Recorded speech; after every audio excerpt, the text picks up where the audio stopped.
Attention sa lahat ng SSS pensioners. May napakahalagang balita na lumabas mula sa Social Security System na kailangan ninyong malaman ngayon na.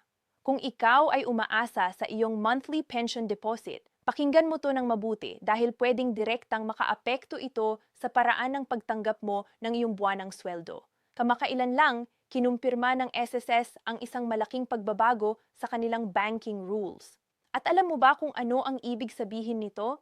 Posibleng may mga pensioners na maaapektuhan at mabago ang dating sistema ng pagdeposit ng kanilang pension. Hindi ito biro mga kapwa wako retires. Maraming tanong na tumatakbo sa isip ninyo ngayon. Tama ba? Ano ba talaga itong bagong banking rule? Sino-sino ang maaapektuhan? Kailangan ko bang magbago ng bank account? May kailangan ba akong gawin para masiguro na patuloy na matatanggap ang aking pensyon? At higit sa lahat, kailan magsisimula ang pagbabagong ito? Huwag mag-alala dahil sa video na ito, isa-isahin nating ipapaliwanag ang lahat ng detalye tungkol sa bagong SSS Banking Rule. Tutulungan ko kayong maintindihan kung paano kayo maaapektuhan at ano ang mga hakbang na dapat ninyong gawin ngayon para handa kayo. Kaya kung hindi mo gustong maging huli sa balita at gusto mong maprotektahan ang iyong pensyon, pindutin ang like button ngayon at samahan ninyo ako sa buong video na ito. Magsimula na tayo mga kaibigan. Bago tayo magpatuloy, gusto ko munang linawin na ang impormasyong ito ay hindi dapat ikabahala kundi dapat tayong maging handa at informed. Alam ko na marami sa inyo ang umaasa sa SSS pensyon bilang pangunahing pinagkukunan ng panggastos sa araw-araw. Kaya naman napakahalagang maintindihan natin ng lubusan kung ano ba talaga ang nangyayari sa kasalukuyan. Noong nakaraang linggo, may official na memorandum na inilabas ang Social Security System na nagsasabing mayroon silang pagbabago sa banking protocols at procedures. Ang bagay na ito ay hindi basta-basta simpleng technical adjustment lamang. Ito ay may malaking epekto sa kung paano at saan ide-deposit ang inyong monthly pension. Maraming pensioners ang nagtaka at nagulat sa anunsyong ito dahil sa napakatagal nating panahon na sumusunod sa iisang sistema at ngayon ay biglang may pagbabago. Pero huwag tayong magpanik dahil nandito ako para ipaliwanag sa inyo ang bawat detalye. Una sa lahat, pag-usapan natin kung ano ba talaga ang dahilan ng SSS sa pagpapatupad ng bagong banking rule na ito.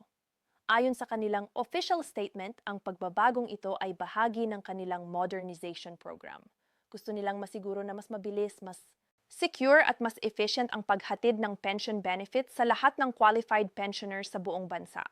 Alam naman natin na sa panahon ngayon, ang technology ay patuloy na umuunlad at kailangan ng mga government agencies tulad ng SSS na sumabay sa modernong panahon upang mapabuti ang kanilang serbisyo.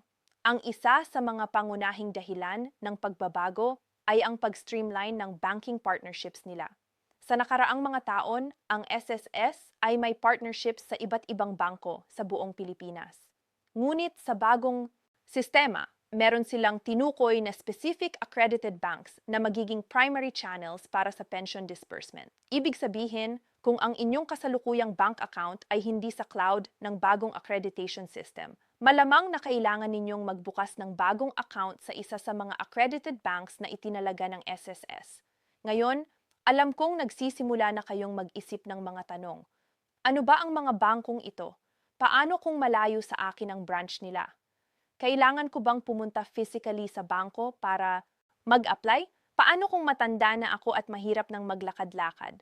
Lahat ng tanong na ito ay valid at isa-isa nating sasagutin habang nagpapatuloy ang video na ito. Ang listahan ng accredited banks ay inilabas na ng SSS sa kanilang official website. Kasama dito ang ilang major banks sa Pilipinas na meron ng malawak na network ng branches sa buong bansa.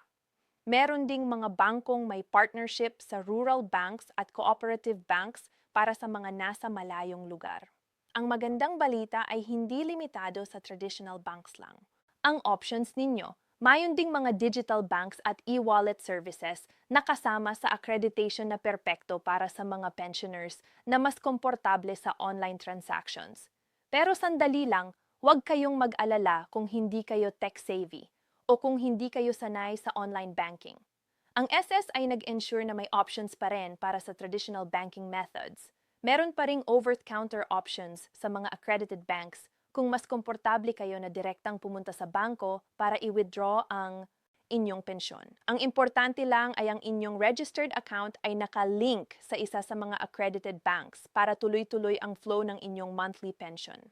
Ngayon, pag-usapan natin ang timeline ng implementation. Ito ang isa sa pinakamahalaga dahil kailangan ninyong malaman kung kailan kayo dapat kumilos. Ayon sa SSS, ang transition period ay magsisimula sa susunod na buwan at aabot hanggang sa 3 buwan. Ibig sabihin, meron kayong sufficient time para mag-adjust at makapag-prepare. Hindi ito instant na pagbabago na mangyayari overnight.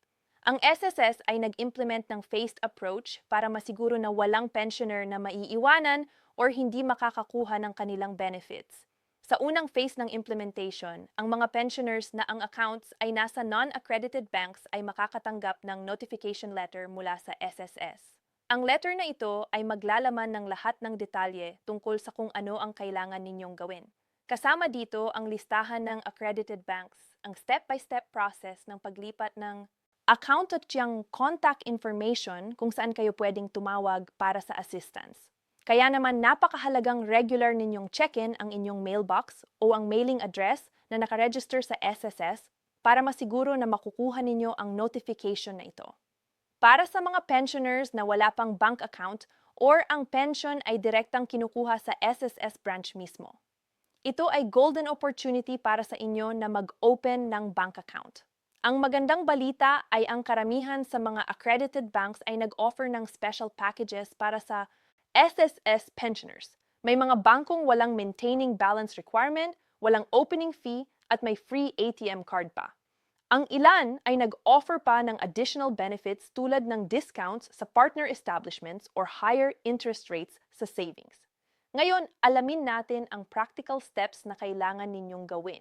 Una, i-verify ninyo kung ang inyong current bank ay kasama sa listahan ng accredited banks. Kung kasama, then you're in luck. Wala kayong kailangang baguhin.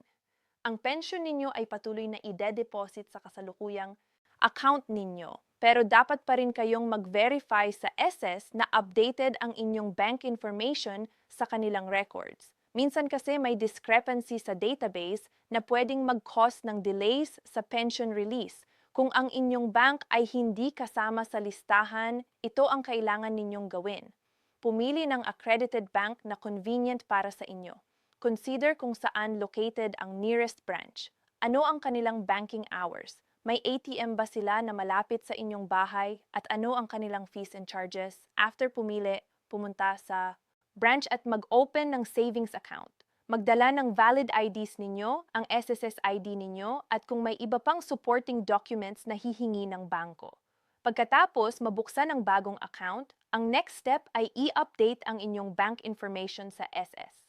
Meron kayong dalawang options dito. Una, pwede kayong pumunta personally sa nearest SSS branch at mag-submit ng bank enrollment form. Dalhin ninyo ang bank certificate na ibibigay ng bangko ninyo as proof na may existing account kayo. Ang pangalawang option, kung may access kayo sa internet, pwede ninyong gawin ito online through the My SSS portal. Kailangan lang kayong mag-register kung wala pa kayong account at sundin ang instructions para sa bank account update. Ang importante ay gawin ninyo ito as soon as possible. Hindi kayo dapat maghintay ng last minute dahil baka mag-overlap ang deadline sa transition period at baka ma-delay ang inyong pension. Imagine kung ang pension ninyo ay dapat dumating sa March. Pero dahil hindi pa updated ang bank, information ninyo, ma-delay ito ng ilang linggo. Alam nating lahat na nakadepende ang maraming gastusin sa pension na yan. Kaya dapat tayong proactive at hindi reactive.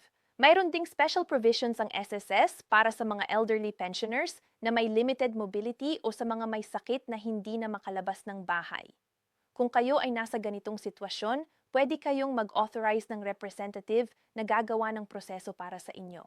Kailangan lang ng special power of attorney or authorization letter na notarized kasama ng valid IDs ng parehong pensioner at representative. Ang SSS ay nag-ensure na walang mapapabayaan at lahat ay may paraan para ma-accommodate ang kanilang needs. Pag-usapan din natin ang security concerns dahil alam kong maraming pensioners ang worried tungkol safety ng kanilang pension sa bagong sistema.